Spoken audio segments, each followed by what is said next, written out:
ఏపీకి కేంద్ర ప్రభుత్వం మరో తీపి కబురు చెప్పింది.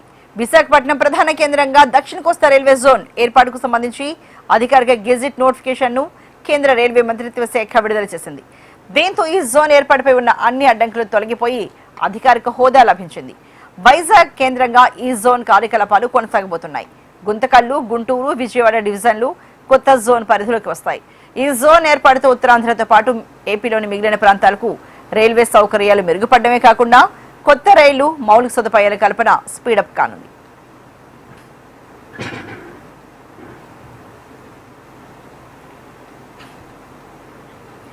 అదేవిధంగా త్వరలోని విశాఖలో జోనల్ కార్యాలయ భవన నిర్మాణ పనులు ప్రారంభం కానున్నాయి. ఈ జోన్ కార్యకలాపాలకు కీలక అధికారుల నియామకం ఇప్పటికే పూర్తి చేశారు. Principal chief mechanical engineer, principal chief electrical engineer, principal chief engineer, principal chief personnel officer, principal chief financial అధికారుల నియామకం పూర్తయింది. ఇతర డివిజన్ల నుంచి ఆప్షన్ల కోరగా 3000 మంది విశాఖ జీఎం కార్యాలయం పరిధిలో పనిచేయనున్నారు.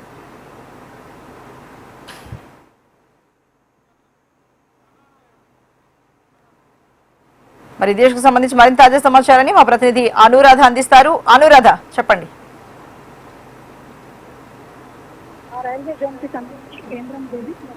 రైల్వే జోన్ కి సంబంధించి కేంద్రం గెజిట్ నోటిఫికేషన్ ని విడుదల చేసింది. ఈరోజు తాజాగా ఇప్పటి నుంచి కూడా జూన్ 1వ తేదీ 2026 నుంచి కూడా జోన్ కార్యకలాపాలనేవి విశాఖపట్నం కేంద్రంగా ప్రారంభించాలని ఏర్పాట్లన్నీ కూడా పూర్తి చేస్తున్నారు. ఇప్పటికే జోనల్ కార్యాలయాన్ని ఇక్కడ ప్రారంభించేందుకు ముడుసర్లవ ప్రాంతంలో 52 ఎకరాల భూమిని సిద్ధం చేసి అక్కడ భవన నిర్మాణం జరుగుతూ ఉంది. ఇందుకోసం తాత్కాలికంగా విశాఖపట్నం విఎంఆర్డీఏ ఆధ్వర్యంలో ఉన్న డెక్ భవనంలో కార్యాలయాన్ని కూడా ప్రారంభించారు. ఇటీవల కాలంలో సీఎం చంద్రబాబు అలాగే కేంద్ర మంత్రి వైష్ణవ్ కూడా అక్కడికి వచ్చి కేంద్ర కార్యాలయం ఏదైతే ఆ పరిధి ఉంటుందో అక్కడ అధికారులతో సమీక్ష సమావేశాన్ని కూడా నిర్వహించారు. ఈ జోనల్ పరిధిలో ఇక్కడ కార్యాలయం కనుక జోన్ కార్యాలయం కనుక ప్రారంభమైతే అది అక్కడి నుంచి నేరుగా ఇక జోన్ కార్యకలాపాలనేవి ప్రారంభించే విధంగా ఏర్పాట్లన్నీ కూడా పూర్తి చేసి అధికారులతో సమీక్ష సమావేశాలని కూడా నిర్వహించడం జరిగింది.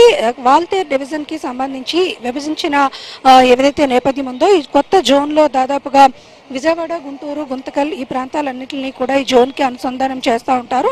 రాయగడ కేంద్రంగా ఈ కొత్త రైల్వే జోన్ అనేది ఏర్పాటైంది. వాల్తేర్ డివిజన్ విభజించి విశాఖపట్నం రాయగడ డివిజన్ ని మార్పు చేసింది. అయితే దక్షిణ కోస్తా, ఈస్ట్ కోస్ట్ అలాగే దక్షిణ మధ్య రైల్వేల పరిధిలో కీలక మార్పులు చేయడంతో పాత వాల్తేర్ డివిజన్ లో ఉన్న విశాఖ నగరం ఇక నుంచి కూడా ఆ పరిసర ప్రాంతాలు విశాఖపట్నం డివిజన్ గా మార్చబడతాయి.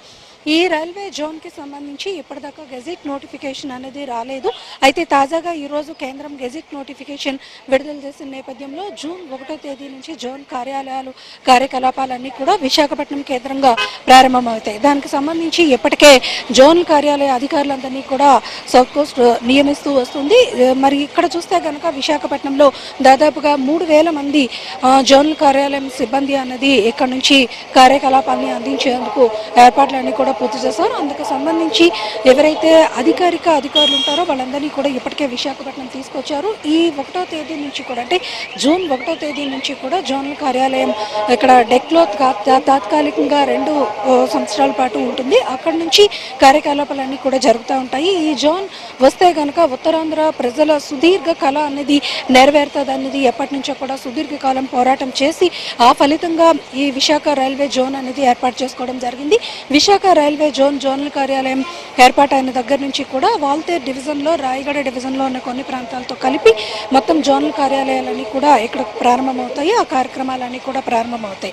అయితే దీనికి సంబంధించి మొన్న సీఎం పర్యటనలో కూడా కేంద్ర మంత్రి వచ్చినప్పుడు కూడా కొన్ని రిప్రజెంటేషన్స్ కూడా ఇవ్వడం జరిగింది. కేకే లైన్లో కొంత భాగం రాయగడలో కలిసిపోతుంది. అలాగే ఇక్కడ వాల్తేర్ డివిజన్లో కొన్ని భాగాలు అంటే రెవెన్యూ వచ్చే డివిజన్ భాగాలన్నీ కూడా అటు ఒడిశాకి వెళ్ళిపోతున్న నేపథ్యంలో ఇక్కడ కొంతవరకు కూడా ఆ జోన్ వచ్చినా కూడా కళ ఫుల్ఫిల్ కాదు, దాని మీద కొద్దిగా మరికొంత ఎక్సర్సైజ్ చేయాల్సింది అన్నది ఒక రిప్రజెంటేషన్ కూడా ఇక్కడున్న ప్రజాప్రతినిధులు ఇవ్వడం జరిగింది. దాని మీద కూడా ఒక పునరాలోచన చేసే అవకాశం ఉంది. ఓవరాల్గా ఈ జోన్ వస్తే కనుక ఇక్కడ కార్యకలాపాలు ప్రారంభమైతే కనుక ఈ ప్రాంత యువత అందరికీ పెద్ద ఎత్తున ఉపాధి లభిస్తుంది. అలాగే రైల్వేలో అతిపెద్ద మార్పులు అనేవి చోటు చేసుకున్న అంశం కనిపిస్తుంది. ఇటు గుంతకల్, గుంటూరు, విజయవాడ విశాఖపట్నం, ఇవన్నీ కూడా ఒక కేంద్రంగా కొత్త రైల్వే జోన్లో పరిధిలో పనిచేస్తాయి. దాంతో ఇక్కడ మనం కొత్త రైల్వే ట్రాక్స్ని వేసుకునే అవకాశం ఉంటుంది. అలాగే జోన్ల కార్యకలాపాలకి సంబంధించి కొత్త ఆఫీస్ కార్యాలయాలను ప్రారంభించుకునే అవకాశం ఉంటుంది. ముఖ్యంగా ట్రైన్స్ని కూడా కొత్తగా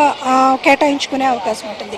వీటిలన్నిటి ద్వారా కొంత ఉపాధి అలాగే ఉద్యోగాలు కల్పన కూడా ఎక్కువగా జరుగుతుంది. ఆ అంశం ప్రకారమే ఇక్కడ రాష్ట్ర విభజన జరిగినప్పుడు ఖచ్చితంగా విశాఖకి రైల్వే జోన్ కావాలి, విశాఖ రైల్వే జోన్ సాధన అనేది ప్రధాన అంశం అని చెప్పి పోరాటాలు జరిగాయి. దాని మీద ఫలితంగా విశాఖ రైల్వే జోన్ కూడా కేంద్రం ప్రకటించింది. అయితే అప్పటి నుంచి కూడా ఇప్పటి వరకు కూడా గెజెట్ నోటిఫికేషన్ లేకుండా అనేకమైన పరిధుల్లో చాలా అంశాలని పరిగణలోకి తీసుకుంటూ కూడా జోన్ తన కార్యరూపాన్ని దాల్చుకుంటూ వచ్చింది. అయితే ఇప్పుడు తాజాగా జూన్ 1వ తేదీ నుంచి ఇప్పుడు విడుదలైన గెజెట్ నోటిఫికేషన్తో పూర్తి స్థాయి జోన్ కేంద్రాలయం ఇక్కడ ఏర్పాటవుతున్నట్లుగా మనం చెప్పొచ్చు. ఎందుకనంటే విశాఖ రైల్వే జోన్ ఏర్పాటు చేయాలి అనేది ప్రధాన లక్ష్యంగా కేంద్ర ప్రభుత్వం ఇటు రాష్ట్ర ప్రభుత్వం ప్రోద్బలంతో జరుగుతూ ఆ డెవలప్మెంట్స్ అనేవి అవుతూ వస్తూ ఉన్నాయి. ముడసర్లోవ ప్రాంతంలో 52 ఎకరాల భూమిని కూడా కేటాయించి అక్కడ ఏదైతే భూ వివాదాలు ఉన్నాయో దానికి సంబంధించి అన్ని అనుమతుల్ని అన్ని అంశాలని కూడా రాష్ట్ర ప్రభుత్వం కూడా క్లియర్ చేసింది. అక్కడ ప్రస్తుతం జోనల్ కార్యాలయ భవనం అనేది నిర్మాణం జరుగుతుంది. 12 అంతస్తుల్లో అక్కడ భవన నిర్మాణం చేస్తున్నారు. భవన నిర్మాణం పూర్తయ్యే వరకు కూడా తాత్కాలికంగా విఎంఆర్డీఏ ఆధ్వర్యంలో ఉన్న డెక్ కార్యాలయంలో జోన్ల ఆఫీస్ అనేది ప్రారంభించబోతున్నారు. ఇది ఇప్పటికే అక్కడ పూర్తి స్థాయి వర్క్ కూడా కంప్లీట్ అయింది. మొన్న సీఎం అలాగే కేంద్ర మంత్రి వైష్ణవ్ పర్యవేక్షణలో సమీక్షా సమావేశాన్ని కూడా అధికారులతో నిర్వహించారు. అందులో భాగంగా కొన్ని స్వల్ప మార్పులు కూడా చేయడం జరిగింది. ఓవరాల్గా చూసుకుంటే కనుక జూన్ 1వ తేదీ నుంచి కూడా విశాఖ విఎంఆర్డీఏలో తాత్కాలిక కేంద్ర కార్యాలయంలో అక్కడ జోన్ కార్యకలాపాలు అనేవి ప్రారంభం కానున్నాయి. రైట్.